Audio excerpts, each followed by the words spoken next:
장애인 문화복지신문 제428호 제16면 기사입니다. 이기일 보건복지부 제1차관, 장애인 거주시설 내 장애 아동의 행복과 성장을 위한 현장 의견 청취. 이기일 보건복지부 제1차관은 4월 19일 금 오후 3시에 서울시 은평구 소재 장애인 거주시설 다음장애아동지원센터를 방문하여 입소 장애인과 종사자들을 격려하고 현장 의견을 청취하는 시간을 가졌다. 이번 방문은 4월 20일 토 장애인의 날을 맞이하여 장애인 거주시설 내 장애아동의 생활 여건을 살펴보고 장애아동 지원 강화 방안을 모색하기 위해서 마련되었다.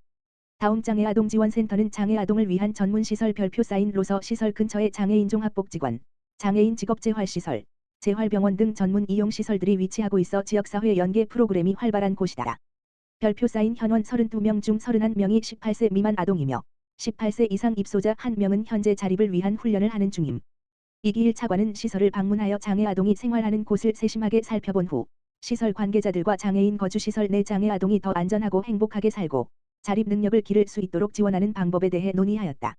이기일 차관은 장애인 거주시설에서 생활하고 있는 장애아동이 최대한 가정과 유사한 환경에서 성장할 수 있도록 지원을 확대해 나가겠다라고 밝혔다. 국립재활원, 노인 장애인의 일상생활 어려움 해결 및 자립 증진 위한 다자간 업무 협약 체결.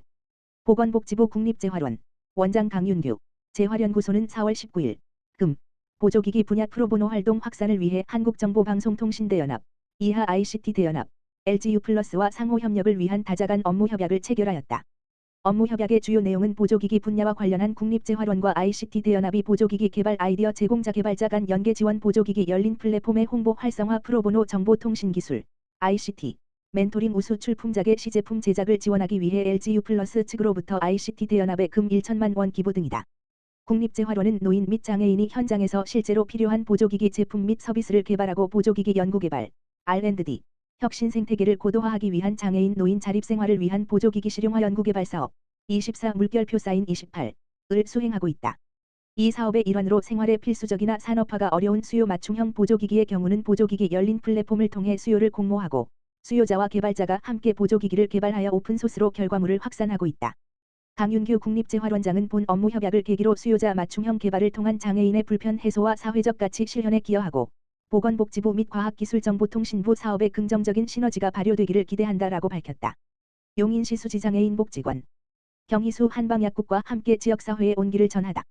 짓기촌사회복지재단 용인시 수지장애인 복지관, 관장 한근식, 은 지난 18일 경희수 한방약국과 후원금 전달식을 진행했다.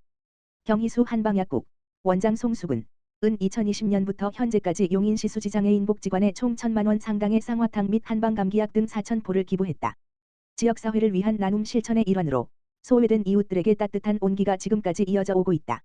이날 경희수 한방약국은 지속적으로 지역사회 장애 이웃에게 한방의약품을 무료로 지급하고 대한한약사협회와 건강상담 등을 진행할 계획을 전했다.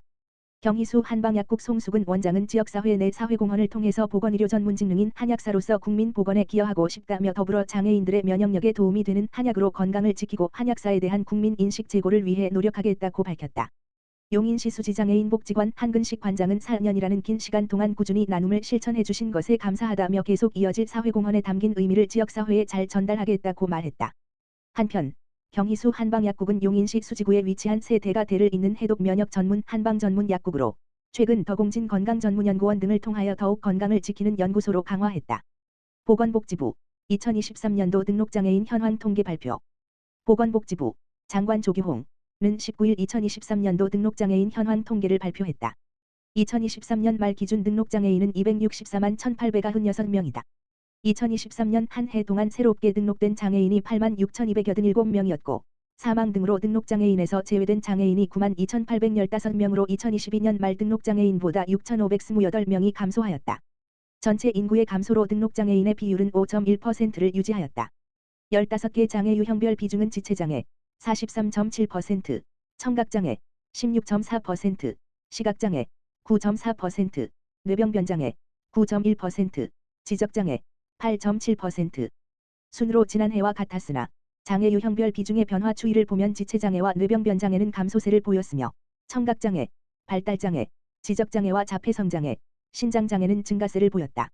2023년에 새로 등록한 장애인 86,287명 중에서는 청각 31.2%, 지체 16.7%, 뇌병변 15.3%, 신장 10.7%, 순으로 비중이 컸다. 등록장애인의 연령대별 비중은 60대, 62만 7,665명, 23.8%, 70대, 57만 1,828명, 21.6%, 80대, 45만 4,555명, 17.2%. 순이다. 등록장애인 중 65세 이상의 비율은 꾸준히 증가하여 53.9%, 142만 5,095명로 나타났다. 2023년에 새로 등록한 장애인 중에서는 1흔대, 2만 1,014명, 24.4%의 비중이 가장 컸고, 60대, 18,229명, 21.1%, 80대, 16,023명, 18.6%가 그 뒤를 이었다. 등록장애인의 장애 유형을 65세 전후로 비교하면 65번지세 이상은 지체, 46.8%, 청각, 24.9%, 뇌병변, 9.8%, 시각, 9.8%, 신장, 3.4%, 순이며 65세 미만은 지체, 40.0%, 발달, 21.2%, 지적 17.7% 플러스 사인 자폐 3.5%, 시각, 9.0%, 뇌병변, 8.2%, 정신, 6.8%, 순으로 차이를 보였다.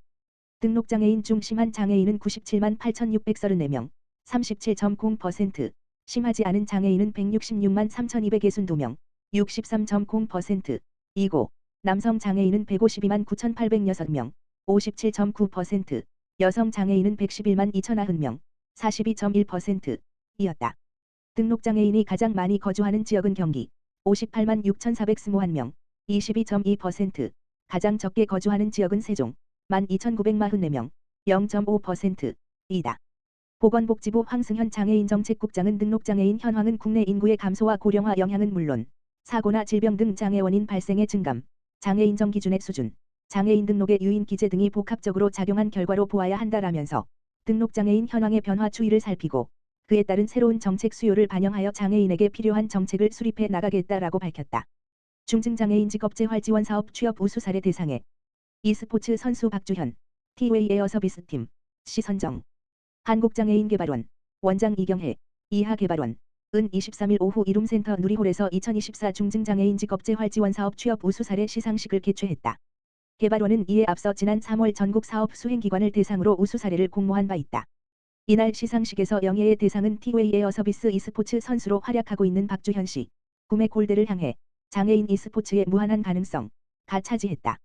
최우수상은 천안시 누리별장애인 종합복지관 신경식, 충청남도 천안의료원 주혁 씨, 가족의 울타리가 되겠다는 23살 경식 씨의 이야기, 가, 우수상은 행복한 우리복지관 박채유, 롯데글로벌로지스 주혁 씨와 부산장애인 직업재활시설 김태균, 부산장애인 직업재활시설 주혁 씨가 수상했다. 대상을 차지한 중증 지체장애인인 박주현 씨는 연세대학교 컴퓨터과학과에 재학 중 피파 온라인 게임에 매료돼 학업을 잠시 중단하고 e스포츠 선수로 나섰다. 그 후 순탄치 않은 선수의 길을 걷던 중 2023년 9월 중증장애인 직업재활지원 사업 수행기관인 서울장애인 종합복지관의 취업알선 서비스를 통해 티웨이 에어서비스의 장애인 e스포츠 선수로 취업에 성공, 오늘에 이르고 있다. 그는 2023 용산장애인 e스포츠 페스티벌 피파 온라인 부문 우승, 피파 온라인 국가대표로 선발되는 등 전문 e스포츠 선수로서 활발하게 활동하고 있다. 개발원 이경혜 원장은 오늘 수상하신 여러분의 노력과 열정에 경의를 표한다면서 중증장애인 직업재활지원 사업을 통해 취업한 우수 사례들은 중증장애인이 우리 사회의 일원으로서 자립하여 함께 살아가고 있다는 긍정적인 인식을 널리 알리는 계기가 될 것이라고 전했다. 한편 개발원은 장애인복지법 제21조에 따라 중증장애인의 자립 기반을 마련하고 사회 참여의 기회를 넓히고자 지난 2008년부터 중증장애인 직업재활지원 사업을 추진하고 있다. 이와 관련 2019년부터 매년 취업 우수 사례를 선정 및 시상해 사업 활성화와 인지도 제고를 위해 노력하고 있다.